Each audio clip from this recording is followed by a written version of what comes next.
फिर सारे विषयों को छोड़कर विवेकानंद उस ज्ञान की ज्योति को जलाने अमेरिका भी गए।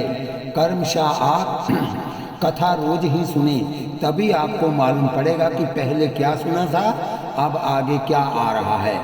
देशों और विदेशों में उन्होंने वह सब कुछ सुनाया जिसे सुनकर लोग बावरे होकर उनके पीछे भागे। देखो भाई, खरगोश के सींग नहीं होते, क्या इस बारे में दो मत हैं। कोई कहता हो होते हैं और कोई कहता हो नहीं होते। इस विषय में एक ही मत है कि खरगोश के सींग नहीं होते, घोड़े के सींग होते हैं, एक मत है। इसी प्रकार यदि भगवान नहीं होते तब एक ही मत होता कि ईश्वर नहीं है। जो होता है उसके बारे में दो मत होते हैं। जैसे सूर्य है, हम और आप कहते हैं कि सूर्य है, लेकिन उल्लू कहता है कि सूर्य नहीं है। उल्लू के कहने से ये आप मान लेंगे कि सूर्य नहीं है। इस प्रकार दो मत हो गए ना। पापी, मूर्ख और बुद्धिहीन कहते हैं कि ईश्वर नहीं है। पापी, मूर्ख और बुद्धिहीन कहते हैं कि ईश्वर नहीं है, लेकिन बुद्धिमान व्यक्ति कहते हैं कि ईश्वर है। पराम्बा भगवती सदैव साथ है, हमारे अंग संग है, बोलने में भी शक्ति, रूप से वह ही है। माँ भगवती की महिमा गाते हुए कहा गया है और गुरु ग्रंथ साहिब में लिखा है, एके माई जगत बिहाई, तीन चेले परवान, एक संसारी, एक भंडारी, एक लाए दीवान।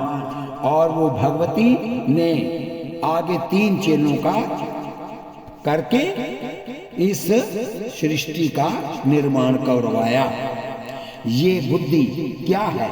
जैसे पावर ही बल्ब में आकर प्रकाश बन जाता है, इसी प्रकार भगवती दुर्गा की ही अंदर आकर बुद्धि बनकर सत्य और असत्य का निर्णय करती है। निंद्रा स्वरूपा माँ भगवती का नमन करते हुए कहा भी गया है, जा देवी सर्वभूतेषु निंद्रा रूपेण संस्थिता, नमस्तस्यै नमस्तस्यै नमस्तस्यै नमो नमः। आपका छोटा बच्चा तेज धूप में घंटे 2 घंटे से खेल रहा हो, बिना कुछ खाए पिए लगातार खेल रहा हो, आपको उस पर दया आएगी। तब आप सोचोगी कि इसको बुलाकर नहला धुलाकर खिला पिलाकर थोड़ी देर के लिए इसे सुला दिया जाए। थोड़ी देर सो जाएगा तब उसकी थकावट दूर हो जाएगी। यदि बच्चा ना भी माने तब भी आप उसे पकड़ कर ले आते हैं और उसे थपकियां देकर सुला देते हैं कि सोने से उसकी थकावट दूर हो जाएगी। जैसे माँ सोचती है कि सोने पर बच्चे की थकावट दूर हो जाती है, वैसे ही जगन माता निंद्रा बनकर जीव के पास आती है कि ये लोभी व्यक्ति है, यदि नींद नहीं आएगी तब सारा दिन और सारी रात काम करता रहेगा। भगवान देखो कितना दयालु है, आधी दुनिया को सुलाता है और आधी को जगाता है। जैसे पूर्व से सूर्य निकला और पश्चिम में रात हो गई, और उधर दिन निकला और इधर रात हो गई, और फिर थक कर मर जाएगा। इसके दिमाग की नसें फट जाएंगी, इसलिए माँ की कृपा की। जब देखा कि जीव ज्यादा परिश्रम कर रहा है तब माँ नींद के रूप में आएगी और थपकी देकर सुला देगी कि अब थोड़ी देर आराम कर लो। थकावट दूर होने पर तब फिर काम कर लेना। निंद्रा बनकर माँ स्वयं ही प्रकट होती है। आप कहेंगे कि महाराज सुन लेते हैं लेकिन भूल जाता है। मायने आप पर भक्ति की कृपा नहीं हुई। स्मृति रूपा माँ भगवती की स्तुति करते हुए कहा गया है, या देवी सर्वभूतेषु स्मृति रूपेण। जिनको भूल जाता है इस मंत्र का जप करें, संस्थिता, नमस्तस्यै नमस्तस्यै नमस्तस्यै नमो नमः। भगवती की कृपा जब जागृत होती है तब माँ तुम्हारे अंदर समर्ण शक्ति बनकर प्रकट होती है। सुनते ही सब कुछ याद हो जाता है। राजा भोज के दरबार में 3 पंडित थे। ध्यान से सुनिए कथा। कथा सुनने लायक है, क्योंकि हमारे पास इतना समय नहीं होता, इसलिए मैं इसमें कथा भेज रहा हूँ कि आप घर बैठे सुनिए, और कभी कभार जब आप बुलाएंगे तब आपके यहाँ आकर कथा कर जाएंगे। एक पंडित ऐसा था जिसे एक बार में ही सुनकर याद हो जाता था, दूसरे पंडित को 2 बार सुनकर याद हो जाता था, और तीसरे पंडित को 3 बार सुनकर याद होता था। विषय कैसा भी हो, सुगम या कठिन, कठिन से कठिनतम विषय भी उन्हें याद हो जाते थे। कालिदास को महाराज ने निकाल दिया था। उनके चले जाने पर उन्हें वापस बुलाना चाहते थे, पर कुछ पता नहीं चल रहा था। युक्ति निकाली गई कि जो कोई नया श्लोक बनाकर लाएगा उसे हम 25,000 रुपये का इनाम देंगे। उन दिनों में 25,000 रुपया बहुत बड़ी रकम होती थी। पंडित नया श्लोक बनाकर लाते, महाराज सभा में सुनाने का आदेश दे देते, और जब वह सुनाता तब वह पंडित जिसे एक बार सुनने से याद हो जाता था, को देखते हुए महाराज कह देते कि ये श्लोक तो पुराना है। जब पूछा जाता है कि क्या प्रमाण है, महाराज कहते हमारे पंडित जी को प्रमाण है, हमारे पंडित जी प्रमाण है, सुनाइए पंडित जी। और पंडित जी सुना देते। फिर दूसरे को कह देते आप भी सुना दीजिए, और वह भी सुना देता। अब तीसरे को याद हो जाता, तब वह भी सुना देता। इस प्रकार 3-3 गवाह हो जाते। पंडित और विद्वान नए से नया श्लोक बनाकर लाते, बड़े से बड़ा श्लोक बनाकर लाते। महाराज कह देते कि श्लोक पुराना है। कालिदास एक ब्राह्मण के पास ठहरे हुए थे, उसे अपनी बेटी की शादी करनी थी। उसने कालिदास जी को बताया कि वह नया श्लोक बनाकर देता हूँ, कि वह नया श्लोक बनाकर देता हूँ, उसमें से कोई भी उसे पुराना सिद्ध नहीं कर सकेगा। देखो चमत्कार बुद्धि का। उन्होंने श्लोक बनाकर दे दिया, जिसका अर्थ था कि राजा भोज, तुम्हारे पिता ने हमसे 50,000 रुपए उधार लिए थे, उसी समय का ये श्लोक है। हमारे रुपए ब्याज सहित लुटा दो। अब यदि राजा कहता है कि श्लोक पुराना है, तब 50,000 रुपये देने पड़ेंगे, और यदि कहता नया है तो 25,000 देने पड़ेंगे। तब पंडित जी को याद हो गया, लेकिन राजा ने इशारा कर दिया कि सुनाना मत। राजा ने मान लिया कि तुम्हारा श्लोक नया है, लेकिन ये बात निश्चित है कि तुम्हारे पास कालिदास रह रहा है। कालिदास ने श्लोक नया लिखकर भेजा था, क्योंकि उसके बिना ऐसा दिमाग और किसी के पास है ही नहीं। ऐसी युक्ति से राजा ने कालिदास को ढूंढ निकाला। अब आगे सुनिए कालिदास पर माँ की कृपा कैसे हुई। बुद्धि था वो। कालिदास महामूर्ख थे। एक दिन मैं जिस डाली पर बैठे थे उसी को काट रहे थे, ताकि टहनी के साथ ही नीचे आ जाऊं। मेरी डाली कोई उठा कर न ले जाए। उसकी शादी पंडितों ने द्वेष वश विद्योत्तमा के साथ करवा दी, जो परम विदुषी नारी थी। ये बहुत पुरानी नहीं, कलयुग की ही बात है। और उस परम विदुषी ने जब देखा कि ये महामूर्ख है, इसे कुछ आता ही नहीं, अंगूठा छाप है, मेरे साथ छल हुआ।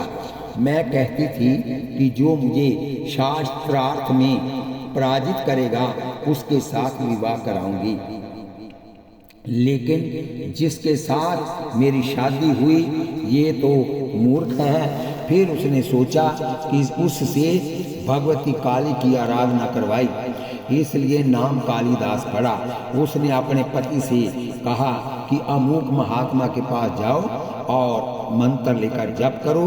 जप करते करते भगवती काली प्रसन्न हो गई और उन्होंने प्रकट होकर वर मांगो। कालिदास ने कहा, माँ बुद्धि दे दो और कुछ नहीं चाहिए। बिना बुद्धि के जिंदगी बेकार है। माँ ने प्रसन्न होकर वरदान दिया, जाओ, अपने आप तुम्हारे अंदर से ज्ञान प्राप्त हो जाएगा। घर आए, दरवाजा खटखटाया। पत्नी ने दरवाजा खोला और पूछा।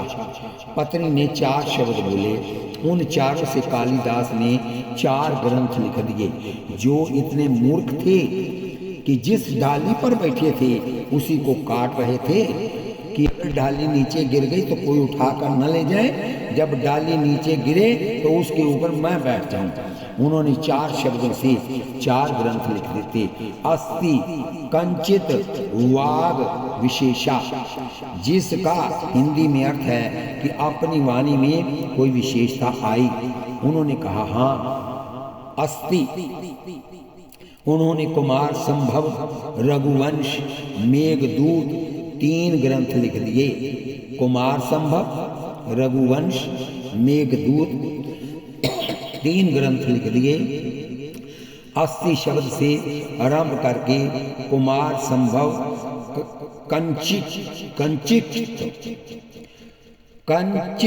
शब्द से आरंभ करके मेघदूत तथा वान शब्द से आरंभ करके रघुवंश का निर्माण किया।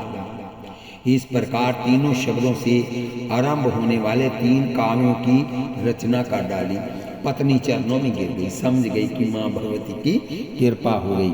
आप सभी भी शक्ति स्वरूपा भगवती माँ की वंदना कीजिए, नहीं तो बार बार इसकी कथा सुनते जाइए। एक बार नहीं, 2 बार नहीं, सुनते जाना है। जब तक जियो तब तक माँ का चरण रूपी अमृत पीते रहिए।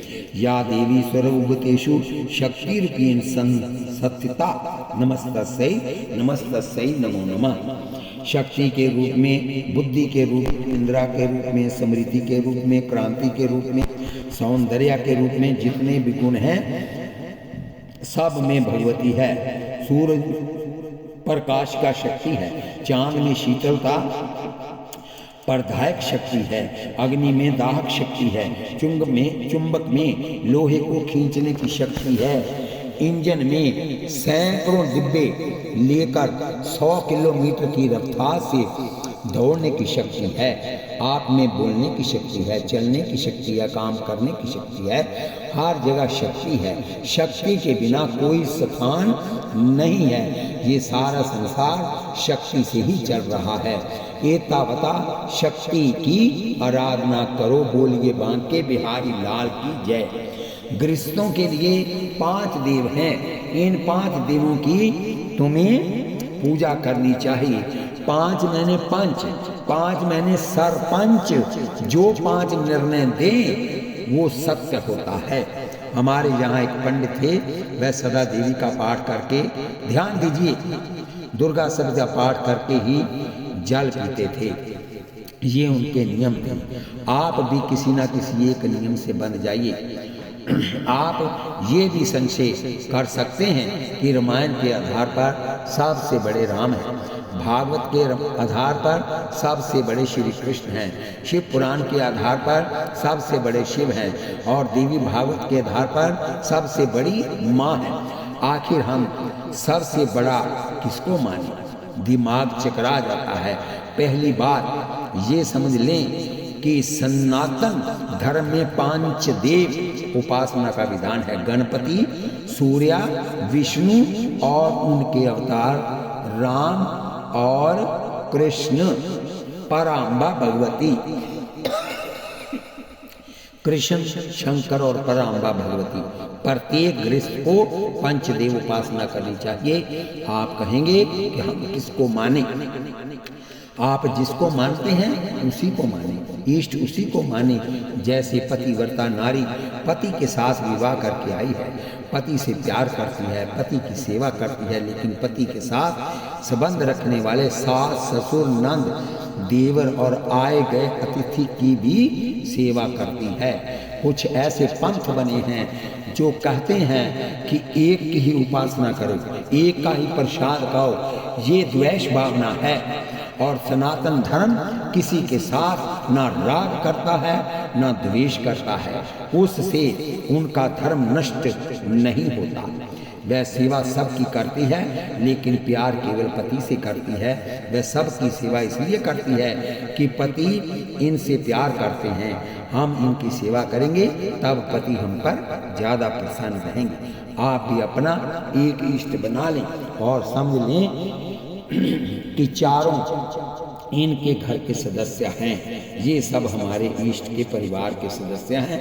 इनकी हम उपासना करेंगे तब हमारा इष्ट जल्दी प्रसन्न होकर हमें दर्शन दे देगा। इसलिए उपासना पांचों की करनी चाहिए। बोलिए वृंदावन बिहारी लाल की जय। एक बात और सुन लें, यदि कुएं में बाल्टी गिर जाए तो एक ही कुंदे वाला कांटा डालते या 5-10 कुंदों वाला कांटा डालते हैं। 5-10 कुंदों वाला कांटा डालते हैं तब कोई ना कोई कुंदा बाल्टी में फंस जाएगा और एक कुंदे वाले कांटे के मुकाबले में बाल्टी जल्दी बाहर निकल आएगी। सनातन धर्म में कई कुंदे वाले भगवान बना दिए। राम, कृष्ण, विष्णु, शंकर, दुर्गा, गणपति सबकी कथाएं जोड़ दी। एक भी देवता दिमाग में बैठने से तुम्हारा कल्याण हो जाएगा, आपका बेड़ा पार हो जाएगा। बोलिए बांके बिहारी लाल की जय। आप साड़ी की दुकान पर खरीदारी करने जाते हैं। दुकानदार आपके सामने विभिन्न प्रकार की रंग बिरंगी साड़ियाँ दिखाता है। वह इतनी विभिन्नता आपको क्यों दिखा रहा है?